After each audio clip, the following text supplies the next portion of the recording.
Welcome back here to another episode of the Here's Johnny podcast. Today, I've got a special guest in. Someone, I would say, doing my research, looking online, talking to people, as a sort of pioneer of Glasgow MMA, or MMA in general in Scotland. Somebody who achieved high achievement within that sport, like high ranking, fought all over the world, and now has his own gym in Glasgow, which is doing well, all good in that department. And now he's doing mentoring stuff, he's doing project stuff, he's doing it all. So I'm glad to have him, and I do appreciate his time. David Galbraith, how you doing? I'm good, Johnny. Yourself? All good, mate, all good. Thanks for coming on.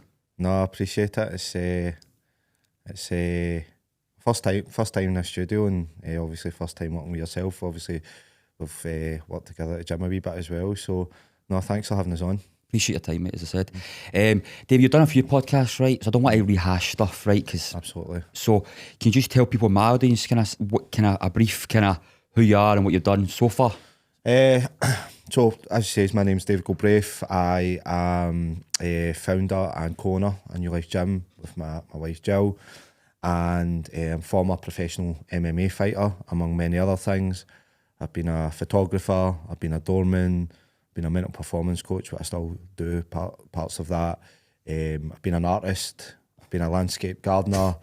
You know, there's probably a lot of other mad things in there as well that I've been as well. I'm a father, a mentor, and my most recent project is the Galbra Foundry, which I've created and founded, and that's pretty much the next big up and coming thing. I produce professional amateur athletes. And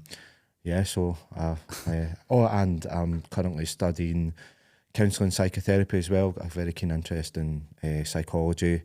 That's something that's very important to me. So that's a pretty recent thing as well. So yeah, I'm a person who's intrigued by the world that we live in and life in general. So like to have as much variety in my lifestyle as possible.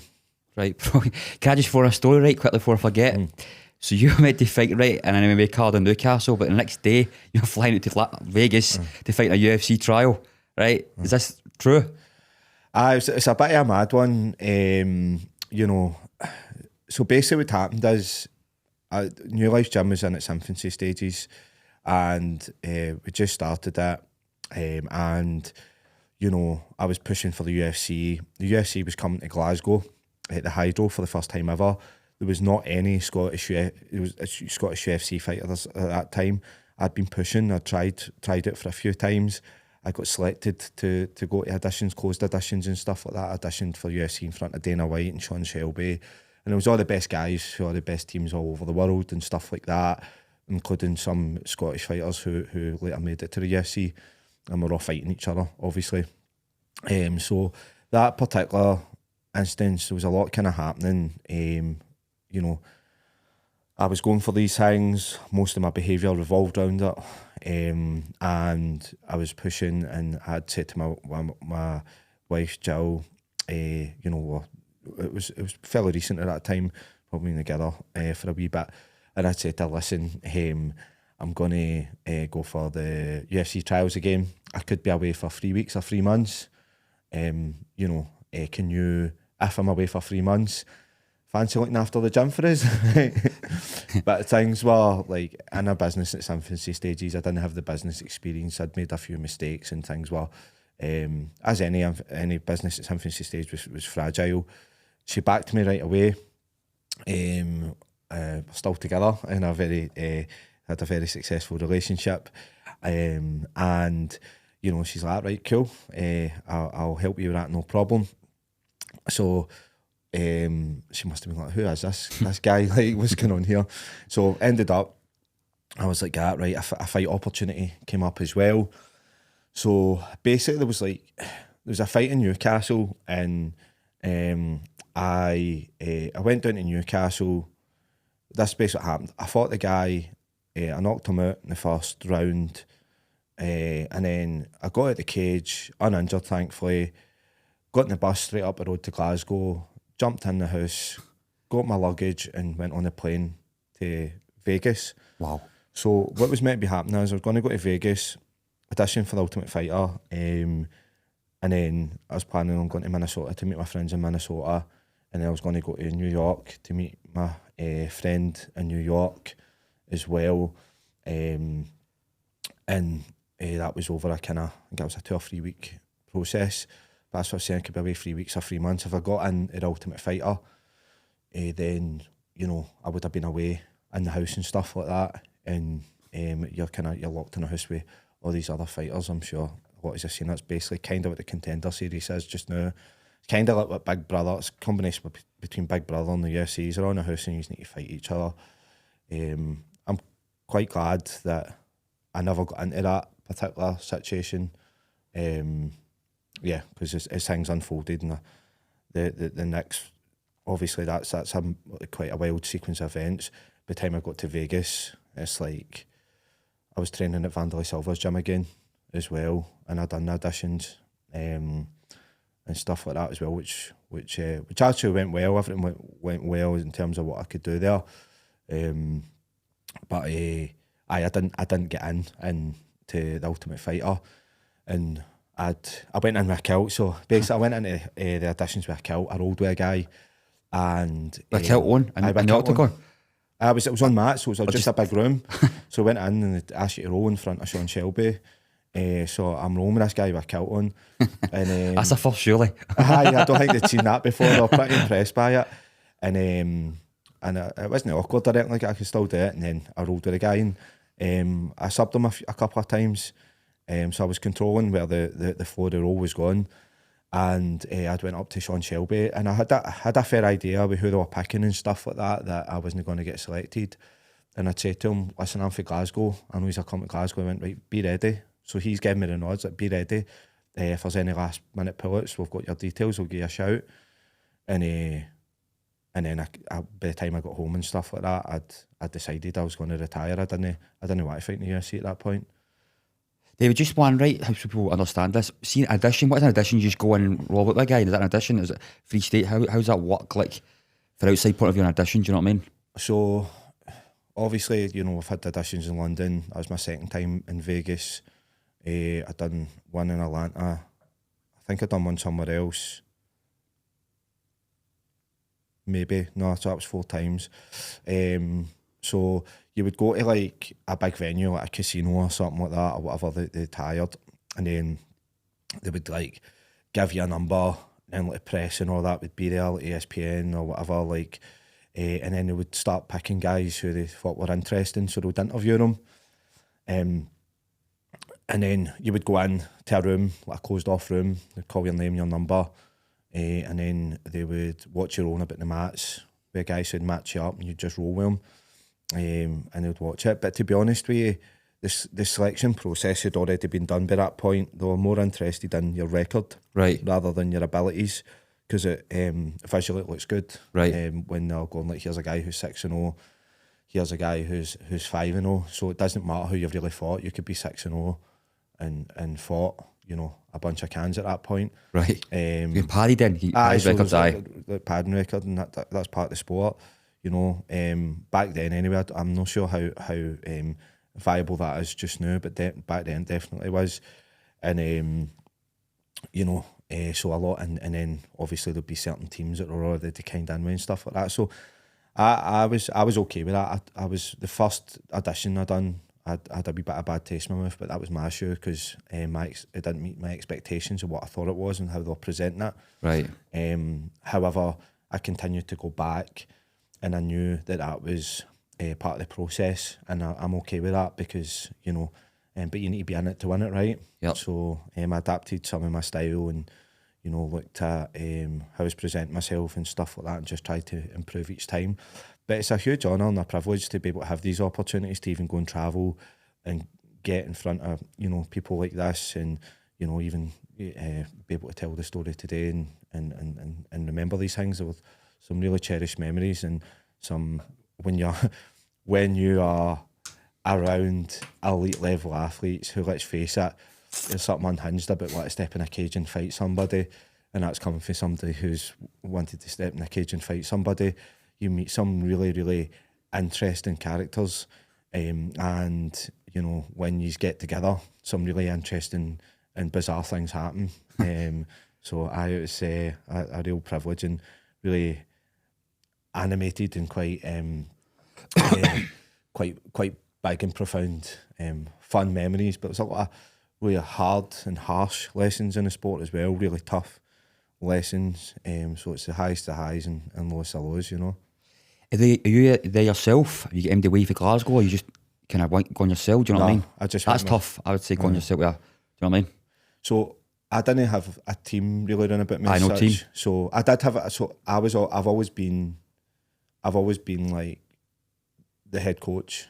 You know, up until maybe my second fight, I left my team, and there was other teams in Scotland who I just didn't want to train with, for my own personal reasons.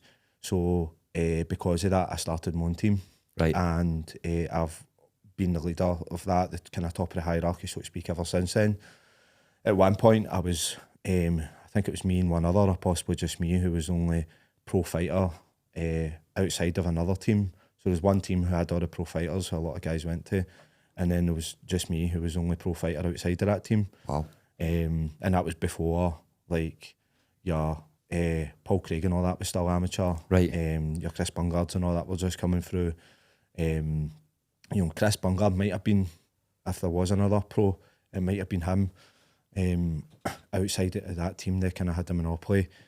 So, you know, but for me, I've always been that kind of guy.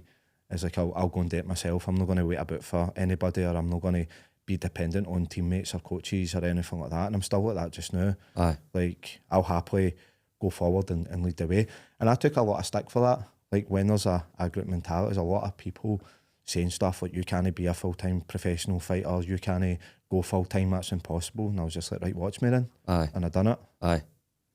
So see when you're going through that process, are you like bumping into other coaches and stuff and like, giving advice though when you're over there? Do you know what I mean? Like, are you just, like, I know you're doing it yourself, but do you know what I'm saying? You must be bumping into people going, like, David, like, do you know what I mean? Like, because it's hard to do it yourself, going to America, roll about in mats with kilts on, do you know what I mean? It's no easy, like, on your own, do you know what I mean? Aye. So you must have, you know, bumping into other coaches and giving advice, or you just like single-minded, like, I'm just doing this myself and that's it. Oh, absolutely. I mean, I think it was the first time I went to Vegas, I was straight into Vanderlei Silva's gym, and I was so privileged to go into his gym, and he was just there, right? So he's just there, like, on the mats, like, Stunning a bit. coaching us and all that, and like a presser there interviewing him, and I'm like, what's going on here? This is wild.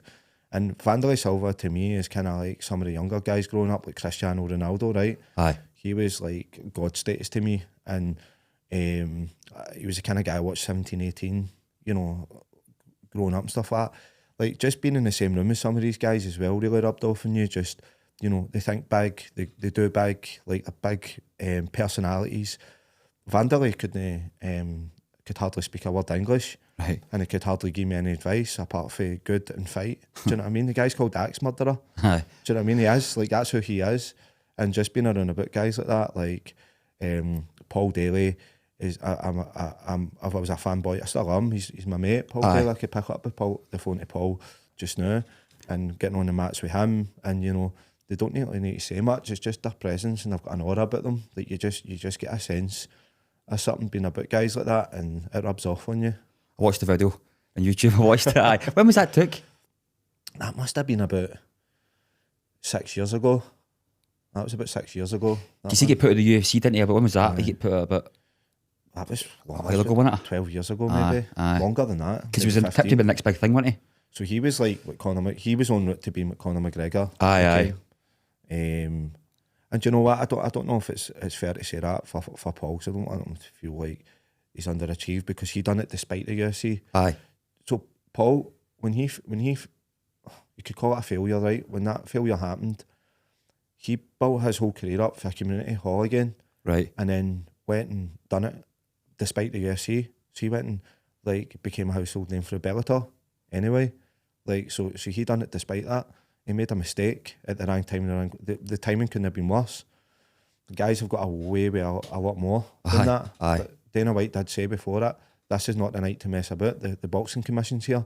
Anybody messes about, they're out. Oh, Dana White said that pre-hand? Aye. Right. So, Koscheck just got under Paul's skin, and you know, he didn't respect him obviously because his style of fighting. And Paul's a fighter. He was a wild guy. He liked to bang, and he wasn't one for taking nonsense either. But he's the nicest guy I'll ever meet. Aye. He's so nice. Like in terms of my relationship with him, like, you know, he's lovely. So David, back to yourself. So, and I don't want to go back too much to the past, right? But people are interested in hearing stories about how you got to just a shining light moment. What was your shining light moment to go, right, I'm just going to do something in my life and just have a way for that Glasgow whopped? Do you know what I mean? That stupid mentality that most, I wouldn't say most, but a lot of boys, the schemes, do you know what I mean? Flaunty. What made you go, do you know what, I need to try and do something constructive and positive in my life? Yeah. There's a lot of kind of different things. You know, the one thing that, you know, the story that's out there was when I got stabbed and nearly killed. And, you know, as a result of that, I was in my bed for 3 months. I had a lot of time to think. And it was interesting because, you know, it has made me who I am. There's no doubt about it. And I don't mean that to sound like I'm any better than anybody, because I'm far from it. I'm normal as far as I'm concerned. And, but I'm proud of certain achievements as well. And, you know, we should all have a sense of pride of who we are. Regardless of that, we'll have our own achievements. And when I sat in that bed for 3 months, it made me think a lot about what I wanted to do. I had a drain in my neck. I couldn't really walk about and stuff like that. 3 months? Wow. Yeah, because I had to get surgery in my neck as well. Touch and go then? I had to get surgery, so you see a scar there. It's a bad one, aye. That's just one of the stab wounds. Was that a knife in that, in your face? It was a bottle. I thought that was close to a bottle, aye. So I got surgery to reattach a severed nerve.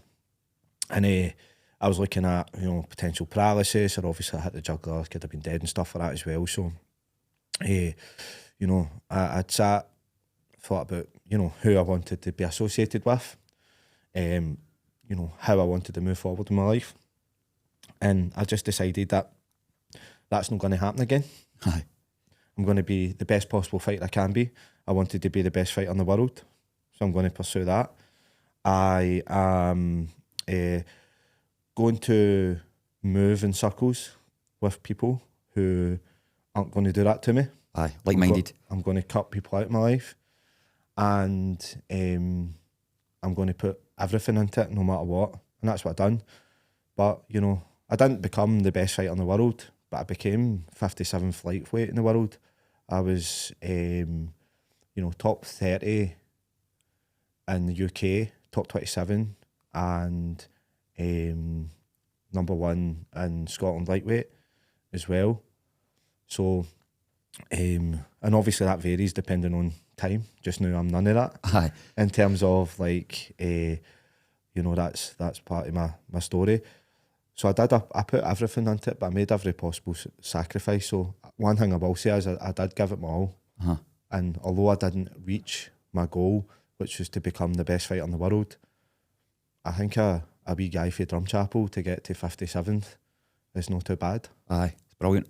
Especially back then though, because UFC wasn't the way it is now. Do you know what I mean? That's right. It's no massive the way it is now. Like when I was younger, I was a boxing guy. I did watch the odd UFC, as I say, Channel 5, like Paul Daly and stuff like that, but not to the degree it is now. Do you know what I mean? So that's why I say you're one of the pioneers. Your name's out there. And see, years ago, right, I seen a YouTube video, I didn't realise it was you, see, in Ricky Gerland's gym. Aye. You're sleeping in the octagon, right? Do you know, remember that guy, Kieran McBride? Aye. Aye, he's married to my cousin. Right. I don't really know him too. I've only met him a few times, but for some reason, my cousin used to go to that gym as well, but you might not remember him, but he showed me a video. He's like, there's this guy in the gym sleeping, and it's a mad video. And I remember, and I love watching YouTube, doing a bit of research on you, and I seen it, and I was like, that's Davey, that's mad. I'm going to talk to him. Was that just like a promo thing or something? Aye. I thought you were actually genuinely sleeping in the gym. Like, No, I was. Were you? Aye, so... Was that a part of the story or part of the... Aye, so what I would do is, you know, I would go to the gym in the morning, and I would do 3 hours. Sometimes my coach would be there, maybe do a private with him or stuff, or try and get guys in during the day, but a lot of the time I was training myself during the day. So I'd just go in for 3 hours, and it was like it was all like high intensity stuff, and I'm thinking back, it's like, you know, it's too much. So I would train there. I would eat a can of tuna at the side of the ring. I didn't have much money, right? Right. I was making a lot of sacrifices. I'd jump my sleeping bag, and then I would sleep.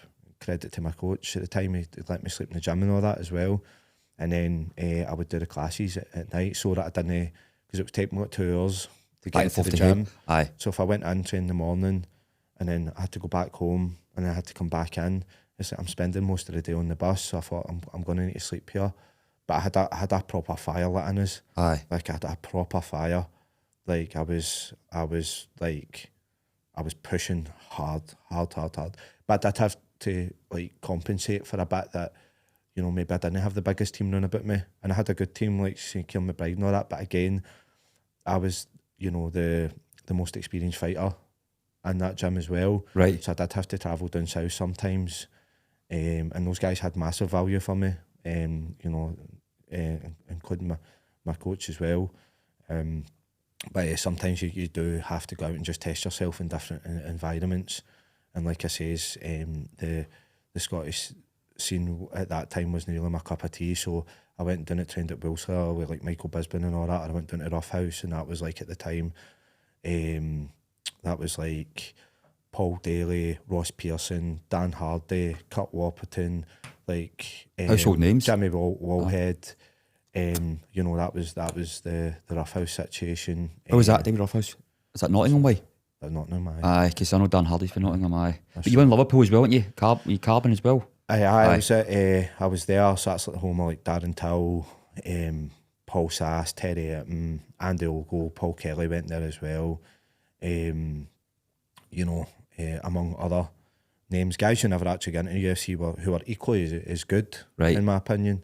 And not just in my opinion, Tom Aspinall was a big name, right, who was there. Was he there as well? So he was training there, and a lot of the guys were like, he's going to be the next big thing. So he was quite young at the time when I was there, and I was down there training. Me and Stevie were there, right, Stevie Ray, right, were down there training together, and they were pointing at Tom Aspinall. I was like, he's going to be the next big thing. He must have, I don't know, he's maybe about 17, 18 or something at the time. Did you roll about him? No, he was injured at the time. So, right. But he was up, can't remember what he was doing. But I didn't get a chance to roll with him, but I remember him pointing him out. Do you think it's funny in life, right? Sometimes where you're kind of humble to the point where you go, it's fight or flight. Do you know what I'm saying? In that situation you're talking about in the gym. And yeah, they go, right, I'm going to do something. I need to do something. It's like sometimes that pushes you even more. Do you know what I mean?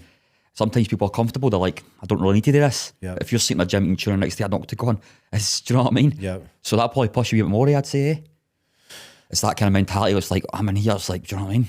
Aye, absolutely. Like, you know, when you put yourself into a bigger situation, you need to think big, and you need to accept what's in front of you as well, and you need to accept the truth of the matter. Also, is like it's a continually humbling experience, and I think life's like that as well. Like, as soon as you think you're too big for your boots, you'll get put down. Aye, that's just that wee bit ahead of yourself, wee bit of spring your step, bang, something seems to happen. And there's nothing more real than fighting. Anybody can say whatever they want. Could be like, oh, this happened, that happened, make excuses. Like, everybody's seen it. Aye. You expose yourself, you step in a cage with somebody, and there's another guy who's been sharpening an axe with your name on it for 6 to 8 weeks, and all he's done is think about killing you. And then you lock yourself in the cage, and all you've been thinking about is killing him. And you step in there, and there's a mutual respect with that as well, of course, you know, and you just go for it. Like, it's like, who's the toughest, who's the smartest, you know, who's done the best preparation, on the day. who can keep the composure, like, who's the most focused, who's got the best genetics as well, like, who's made the right decisions. It all shows in there. Aye. And if you want to make excuses after it, then your place isn't in there. Because I do see it a lot with fighters. It's like, it's easy to make excuses because the pain of looking at your own failure in a situation for some people is just something that some people can't cope with. Your best fighters will accept accountability. And I've been there myself. I've made excuses myself. Do you know what I mean? So, and that's a really valuable lesson that I've learned through life and in business as well. Any mistakes that happen, I accept accountability for it, and I put processes and systems in place to help mitigate that from happening again in the future. And actually, regardless of all the status stuff and all the story stuff and all the things that we spoke about, UFC, you know, blah, blah, blah, Bellator, big names, ultimately, this whole journey comes down to me is learning. The best thing I've ever learned for MMA is how to learn. It's how to look at yourself, how to evaluate your surroundings, how to evaluate your behaviour, how to assess your own mind, and then put structures and systems and processes in place that help make you a more effective human being. And that's really the greatest lesson that I've ever learned from martial arts, and I'm still on that journey, and I'm obsessed by learning now. It's It's like I'm learning every day. I'm a student. I go to my coaches who are in the hierarchy below me are my coaches. Like there's another gym I train at as well with jiu-jitsu. A guy called Scott McVeigh for Connection Glasgow. His coach is Hickson Gracie. And he teaches me something every time I'm on the mats. And you know, that's a privilege to be on the mats, to be learning. That's a privilege to be in a situation where you have capacity to learn how to move your body, move your mind in certain ways, and have somebody who has a deep understanding and knowledge of a subject and pass that on to you. And even like I have a great mentor and teacher in psychotherapy. I've been very fortunate to land in a room with a guy who has so much knowledge in the way that he delivers it as well. And what I'm learning about is human behaviour. It's like constantly learning about human behaviour through the physical biomechanical sense of it, through the mental aspect of it, through the human expression side of it, the artistic sense, but also the testing sense, which is a scientific part of it. It is an art and it is a science. And you get the opportunity. For me, I've created a situation where anything that I learn, anything I take in, I go and test it. I don't just take things at face value. It doesn't matter who it is or what science is backed. I'll test it in reality. I'll go upstairs in the mats with the boys and I'll be like, let's see if this works. Or if that's not the correct environment, I'll go, I'm going to get in a competition environment. I still compete. Right. And I'll say, let's see if this works for me. Because it could have all the scientific explanations and all the statistics, but you could be the 1 in 100 that didn't work for. You know, science, that's one thing that science understands, is that it's not solid, that it's flawed. So they'll constantly scrutinise their own work. And they'll go like, but what about this? But what about that? It's evolving kind of thing. So they'll conflict, they'll come at it from a point of view, like a critical point of view of it. And that's the thing I love about mixed martial arts. If it's done properly, because there is delusional stuff out there. There's like anything though. Any industry you've got that, you know what I mean? There's snake oil stuff out there, and there's people who are lying and kidding on, they're this and they're that, when they're not. The truest sense of martial arts is standing in front of somebody and going, let's see if it works. That doesn't mean to say you need to fight to be a good coach. Some of the best coaches that I know don't fight. Right. Some of the best coaches I know, they don't even spar anymore. There's good teachers. They've got a really good eye for it. They can see things a different perspective for fighters. Right. Fighters can be quite narrow-minded sometimes, and they need to be tunnel-focused and quite selfish a lot of the time. So sometimes when they go to coaches, they'll start to make somebody into a version of them. Your best coaches will bring out the best in that person and highlight their weaknesses in a way that encourages them to strengthen them. Because each person will take criticism differently. Aye. Each person will learn differently. For me, I'm very much a doer. And that's how, like, you know, you'd use the word pioneer MMA and stuff like that. And, you know, other people have used that as well. But I think that just comes from going out there and doing it and taking the risk. And like when I'd started in MMA, I was like, I'm just going to go for this. It wasn't even called MMA. It was like freestyle fighting and stuff like that. And I'm still like that. And I've had a lot of failures during that process. A lot of projects have failed because it's just not been worth it. I started up a governing body for MMA in Scotland, and that failed because nobody wanted it. Right. And I just went, right, cool, if nobody wants it, then I'm not going to do it. I'm not going to like fight against the wind with the charity and all that set up. What was the reason that nobody took it on board? Did you know why, or just... Scotland wasn't ready for it. Right. There was people, I was just going based on the stuff people were saying online or jumping to conclusions, and part of it is maybe I didn't communicate it effectively. That's definitely part of it, is what I was doing. I think maybe people didn't want it to be me who was doing it, which is fair enough. Maybe if somebody else done it, it would have been more a success. Face fits kind of thing, and it's one of the ones. Exactly. Me being, you know, off the back of a fight career and stuff like that, I fought a lot of these guys, so their backs might be up. Again, that's on me. It could... Some people are saying, oh, you're going to get brain scans, we're going to pay for brain scans. That wasn't what I wanted. I wanted to look at more the safeguarding element of it, is making sure that people are kept safe. It was all about fighter safety. And now that a lot of the kids are coming through, you know, that was a big part of it, kind of further down the line, because I could see that coming as well. Is child safety in the situation as well, because as it currently stands, we're way behind in that area. I'm seeing a lot of stuff happening, a lot of kids. It's really blown up the kids scene, and we're just behind in terms of safeguarding and stuff like that as well. And that's nothing. That's no discredit to anybody. It's just because it's exploded so quickly, and thankfully we had actually first kids MMA program, first ever kids MMA fight team in Scotland as well. And thankfully for the experience we've had in schools, pardon me, we have learned a lot, and we're kind of ahead of that. So, there's pros and cons to doing something first. Of course. You're leading light, and you're all could be the light to go, he's no good at it as well. Do you know what I mean? Like, you know it's what I mean? like stepping into a cage. Aye. You've got the lights, you've got the cage, your top's off. Aye. You're exposing yourself to everybody. Everybody's going to go, oh, he's a really nice. Everybody's your pal when you're winning, right? Of course. As soon as you're in front of that camera, as soon as you're in front of everybody, there's risk involved. There's huge risk. Even sitting at this table just now and us having a conversation, you're exposing yourself to the internet, and anybody can say anything. Yep. And somebody could take one part of this and go, but he said this and he said that without context. Aye. Of course, there's risk involved, but it takes courage to put yourself out there, and some people are more predisposed to be able to do that than others. And again, these are all lessons that I've learned through MMA, standing in. Anybody who steps into there is the man in the arena. I don't care who you are, whether you're a good fighter or whatever way you position yourself, win or lose, like regardless, you're exposing yourself, and I respect that. And anybody who steps in, nobody can say that's no something to be respected. Is somebody taking their top off, stepping into a hostile environment in a cage, and putting yourself out there. Risking your life as well, your health. Yeah. Do you know what I mean? Aye. Dave, how was the transition from fighter to coach? It was relatively straightforward. I tell a lie, right? Coaching fighting was conflicting, right? Fighter Davey had to be selfish and be self-centered, and Coach Davey had to be selfless and put other people first. And person-centered almost. Do you know what I mean? So there was conflict there. So I'm training for a fight, and someone's like, David this, David that. I've learned to manage it better, so I'm still competitive, but there's more risk in MMA, right?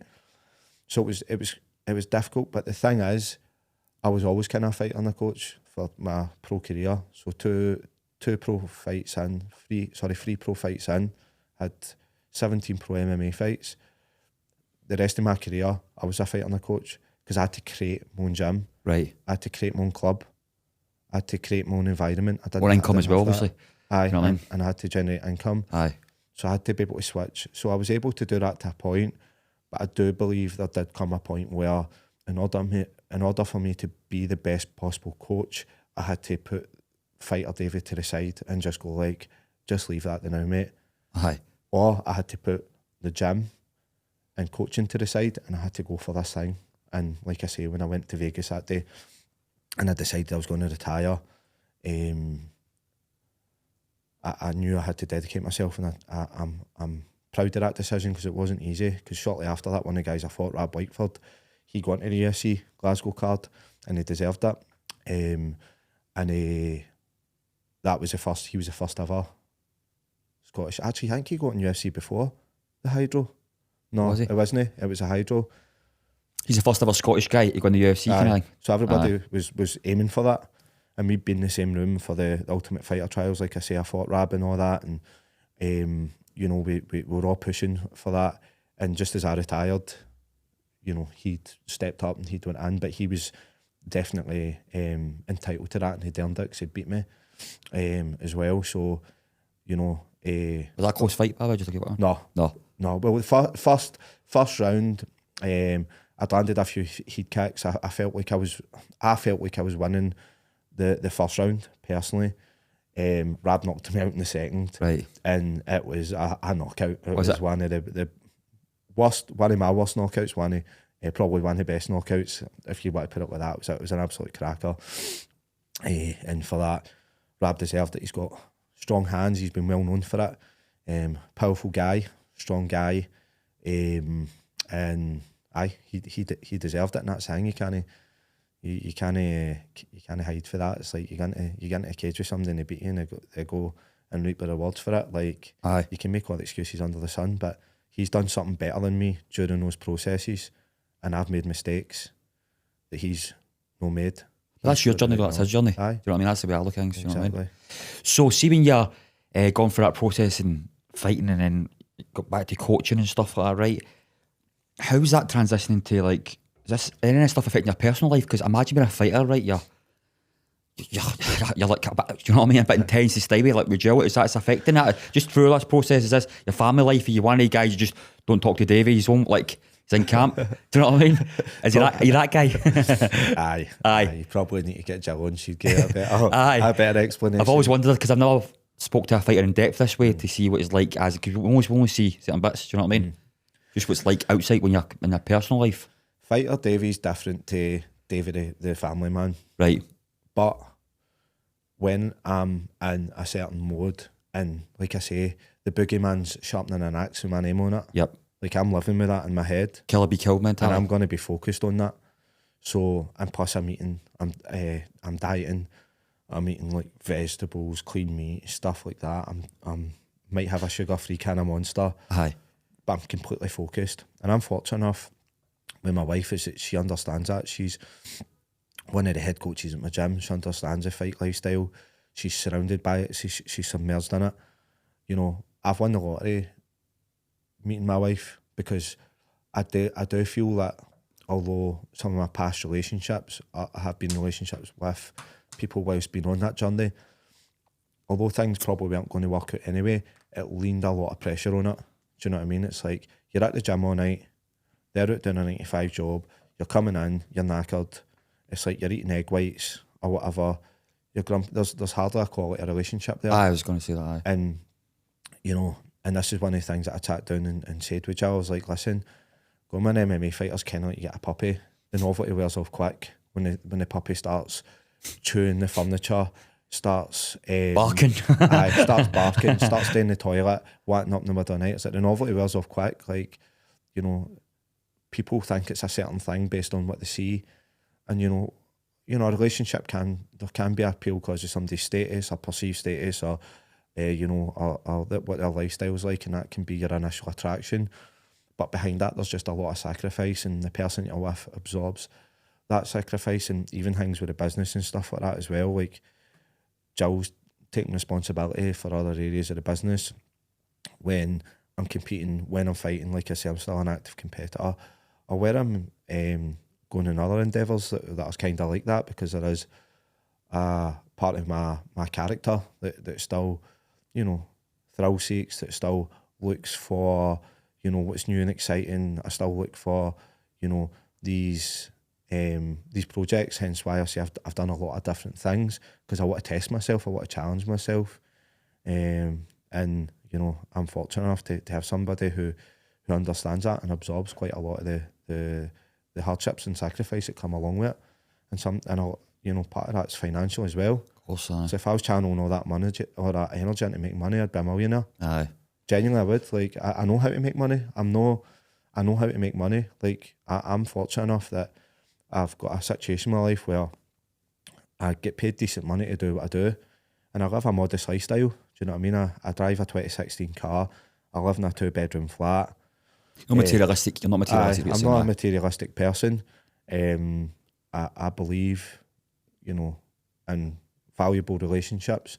I believe in learning, about self-mastery. That's really, I believe that's so much, these areas are so much more valuable than finance to me. As one as well, I want to ask you, right, this is a good one, right, because I feel as if a lot of ex-fighters fall into this category, right? What gave you the vision to go and do the gym and do the coaching? Because a lot of fighters, especially boxers, see when they retire, they don't know where to go, they've got nothing to do, they're hanging about, that's why I want them to drink drugs. Do you know what I mean? Like, did you have a vision to go, I know you said you retired, then you went, I'm going to do the, so what gave you that, right? I know you obviously need to think yourself long term, what am I going to do for a living? Do you understand what I mean? Because a lot of fighters seem to struggle with that. Do you know what I mean? I would say there's a couple of different kind of pivotal points. I'd say I'll try and kind of keep it as simple as possible.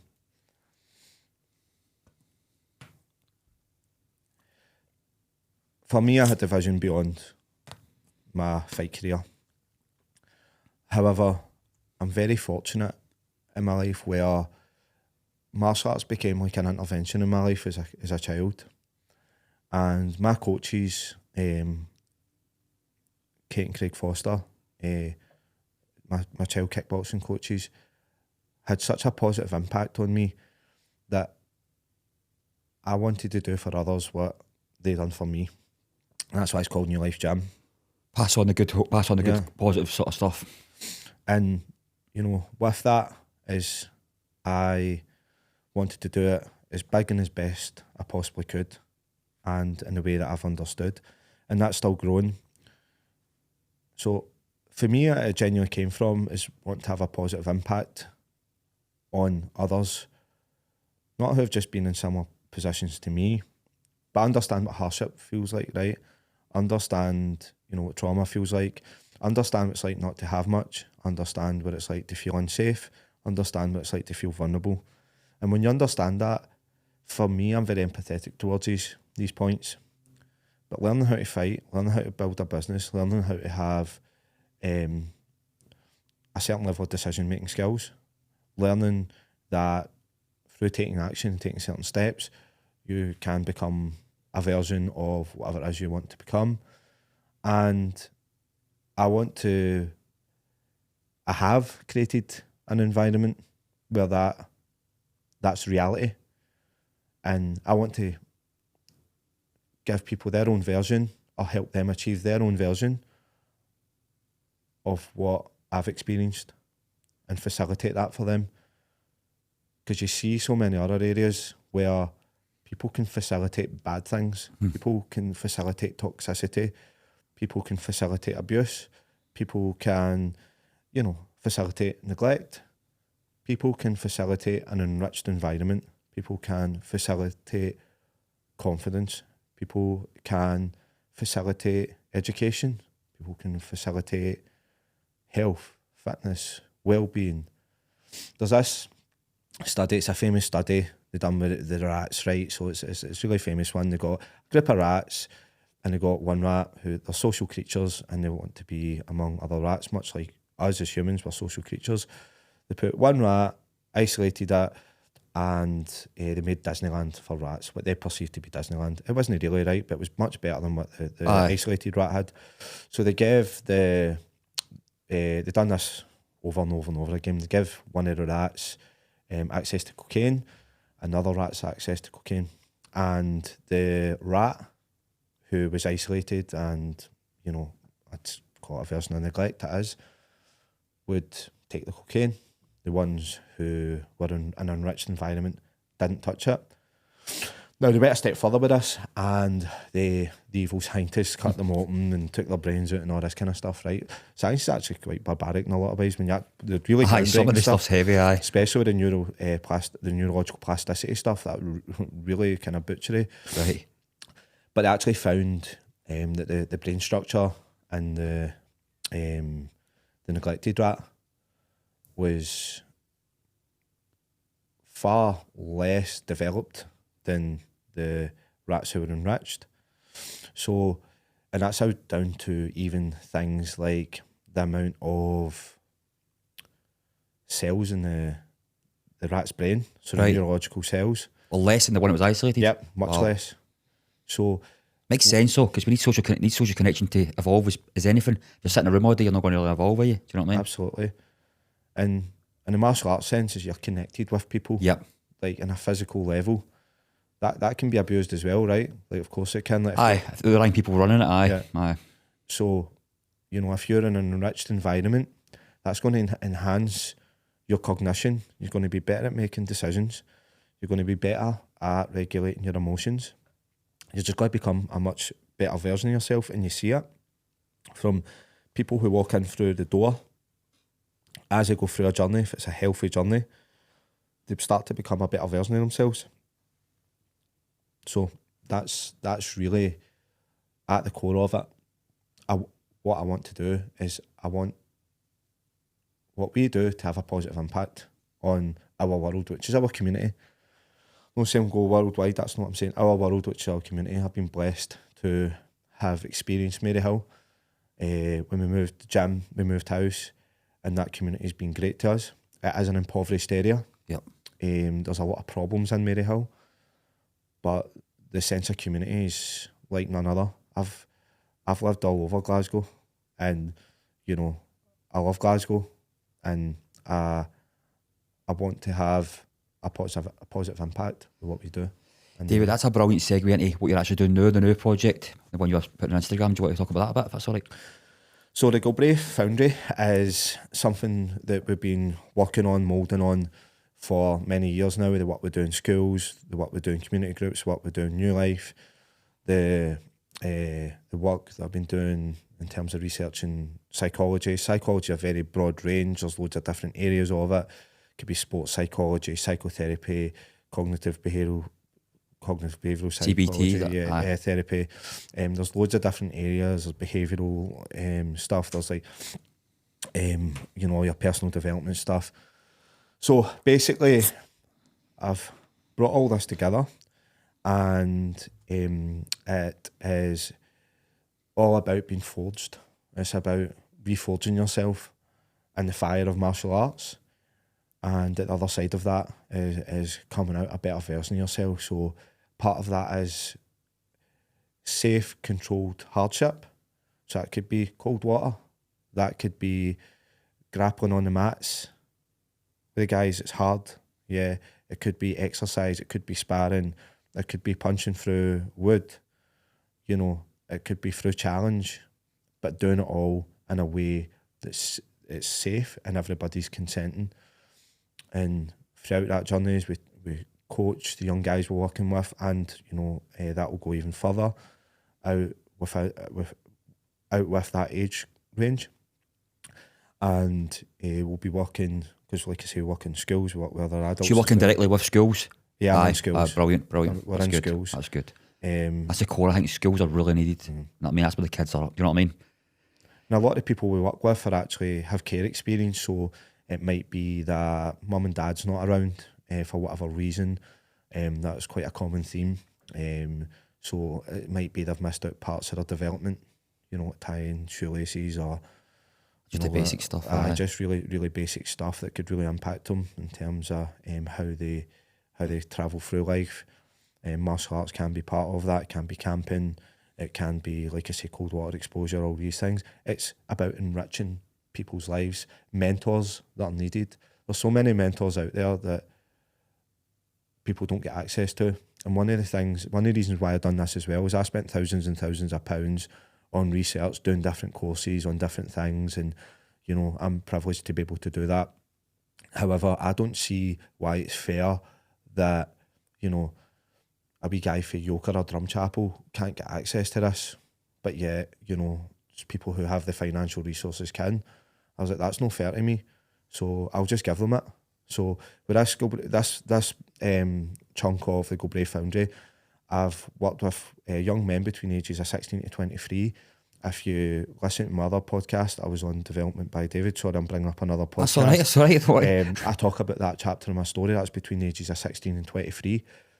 Your brain's still developing, particularly a prefrontal cortex. So you're still a child in an adult's body in a lot of ways. So you're going to make mistakes, and people really hit it hard on young men at that age. And I don't think it's fair. Is that you need to remember, of course they're going to make mistakes. A few years ago, when they're 12, 13, you weren't giving them as much hassle. But now, because they look like adults, you need to understand what's happening behind here hasn't caught up with the rest of the physical body. So you need to cut them some slack and understand. Stressful time at that age as well. It's part of their journey, especially young guys. It's tough for young girls as well. Of course, it is in a different way. But I think it's easy to demonise young guys and stuff like that. It's like, you know, rather than giving them grief, go and support them. If you see a young guy swaggering or growling or whatever else, he's just learning how to act. That's no, like, really, he's seen something in maybe a video or seen maybe a mentor, and he's trying to act in a way that's not really him. He's figuring that out. So it's a community intervention. So basically what I'm doing is it's a community-based intervention. Like I'm saying, our class, what my coach has done is an intervention. It's like it's disrupting that process and going, here, by the way, you don't need to act like that in its own way. It's like, here, learn how to talk, learn how to present yourself, learn how to channel your mentality into something positive and structured. You create entrepreneurs, you create young guys who want to build podcasts, you create young guys who want to be coaches and mentors themselves. You give somebody a wee bit of backing, and you see them light up, they lift their head a bit higher, they look around, they speak to somebody and say, this is what I want to do. Start valuing themselves. Aye, rather than somebody going, no, you can't do that because X, Y, and Z, who does he think he is and stuff like that, because certain circles that will happen. Yep. So I built a whole online curriculum on body language, how to speak to people, how to frame things in your own mind, aspects of sports psychology, behavioural learning, how to learn, what's the most effective way to learn, what's the most effective way to develop yourself physically and mentally. So it's like a combination of martial arts, combat sports. So they learn martial arts for that journey as well, of course. I believe that every guy should learn how to fight. I believe that girls should learn how to fight equally so. I believe that could be even more important. How to defend yourself. So that's the shield that the Galbra Foundry. It's that's a defence, and the sword is offence. Because sometimes if somebody's pushing the boundaries too much, you need to go back on offence as well. Yep. You can't just sit back and let somebody walk all over the top of you. No. Like you need to be ready, but only take it to the level that they want to take it to. And I don't mean physically, psychologically and linguistically. Aye. Because sometimes people will take a pop at you. Aye, psychological bullying, you know that. Aye. You need to be ready for that, and I think that is what goes on more with young girls and stuff like that as well. It's more psychological in terms of the type of bullying that goes on with young boys. I think it's a bit more simple. It doesn't mean it's easier. They'll kind of get in a bit of a fight. I know what you mean. I know what you mean. So there's pros and cons to both sides, but ultimately humans are drawn towards combat. They're drawn towards conflict. I mean, we're not going to sit here and talk about politics, but look at the situation we're in now, right? Aye. You know, people are drawn. That's an observation of A human car crash in the behaviour. street, everybody wants to go and look at it, don't they? Aye. So why would you not prepare yourself for that?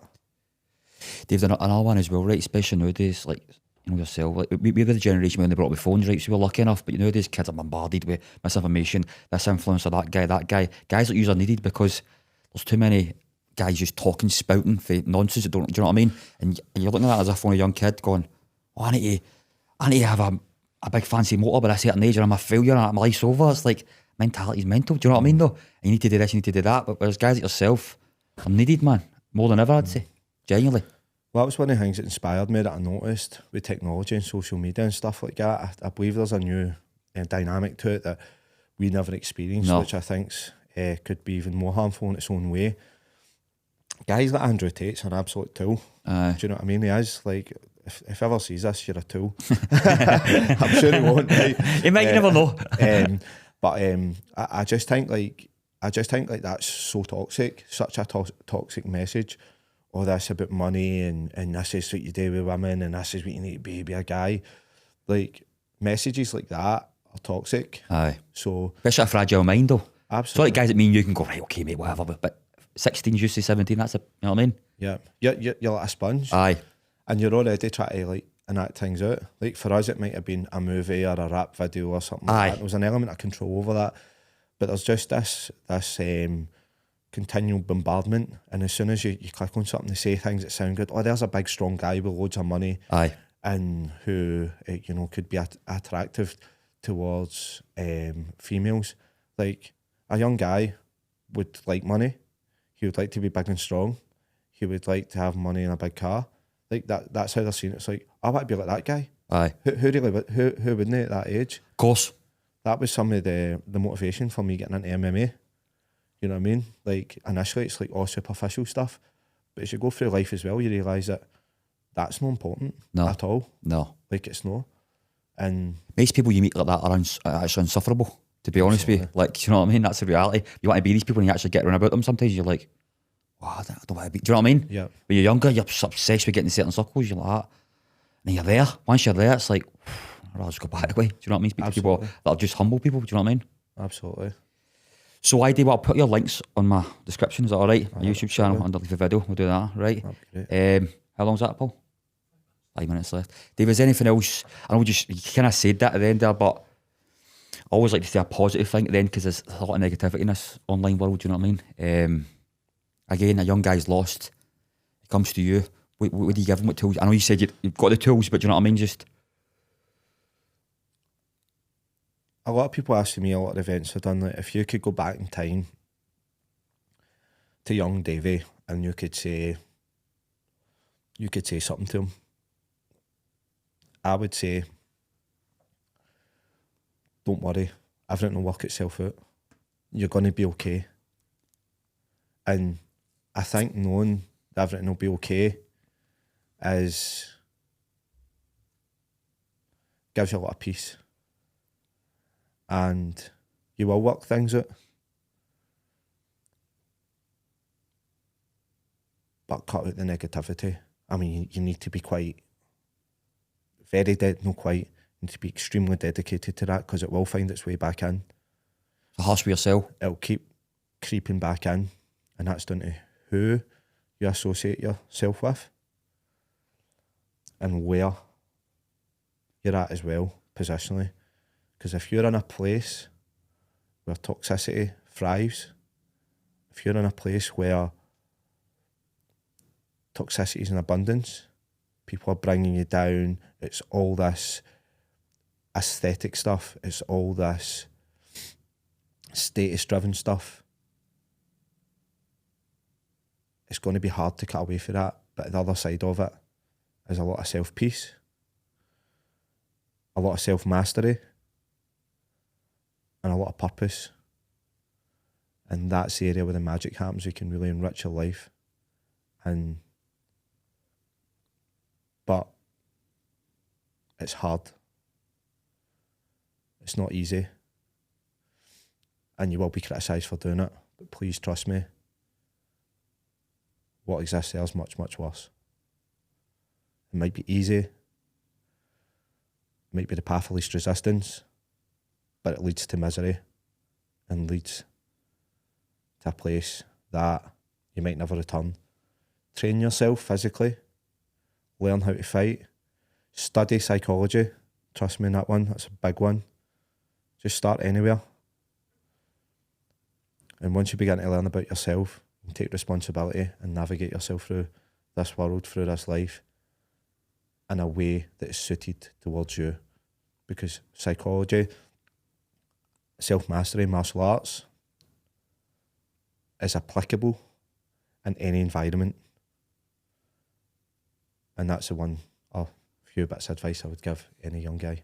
Brilliant, David. Thanks a million. Thanks for coming on. And I'll just say this as well at the end. My wee boys went to David's gym and he's come on leaps and bounds. Like, he was struggling with a lot of stuff, like just in and out of stuff. But since he's been with David's gym and Todd and stuff like that, the guys are great up there. So I can't advise anybody any more highly to go there. It's unbelievable. So thanks very much, guys, for checking in. And yep, all the best. Cheers.